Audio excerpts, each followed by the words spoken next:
আছে 3টা। বিএনপির আন্তর্জাতিক বিষয়ক সহ সম্পাদক ব্যারিস্টার রুমিন ফারহানা বলেছেন, কিছু দল বলছে পিআর পদ্ধতি ছাড়া তারা নির্বাচনে যাবে না, কারণ তারা জানে ভোটে অংশ নিলে 10 আসনও পাবে না। এ কারণে তারা নির্বাচন বানচালের চেষ্টা করছে। কিন্তু কোন কোন দল আবদার করছে পিআর ছাড়া নাকি তারা ভোট করবে না।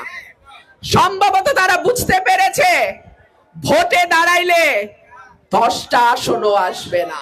রোববার ব্রাহ্মণবাড়িয়ার আশুগঞ্জের শরীফপুর খোলাপাড়া বালুর মাঠে সমাবেশে তিনি বলেন, সুষ্ঠু নির্বাচন হলে বিএনপির বিজয় ঠেকানো যাবে না। আওয়ামী লীগের অত্যাচারীদের বিচার বিএনপি প্রথম দাবি করেছে, কারণ সবচেয়ে বেশি নির্যাতন সহ্য করেছে এই দলের নেতাকর্মীরাই। এত জুলুম, এত অত্যাচার আর কোন দলের উপর হয়েছে? রুমিন ফারহানা আরো জানান, খালেদা জিয়া, তারেক রহমান ও বিএনপির নেতাকর্মীরা সবসময় জনগণের সমর্থন পেয়ে এসেছে। অতীতের সরকারের সময় বিএনপির বিভিন্ন পর্যায়ে নেতাদের বিরুদ্ধে শত শত মামলা হয়েছিল। তার বিরুদ্ধেও রয়েছে 10টি মামলা, যার মধ্যে 3টি খুনের মামলা। কোনদিন বিএনপির নেতাকর্মীকে ফেরায় নাই।